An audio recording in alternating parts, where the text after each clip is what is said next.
चला हाइले बना। हर जाने मन हम खाना ना बनाई। काहे रे काहे ना बनैबे? काहे कि हमार सास फूल ले लाओ, आज तू ही बना दा। का कमीने मजा आयल ना?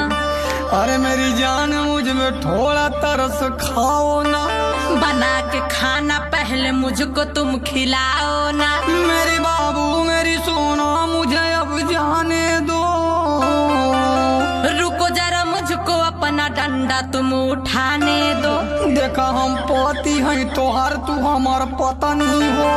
चला अब दूर रहा करिहा जानी सटनी हो। हाय मेरे रब्बा तुम बता कि क्या करूं अब मैं।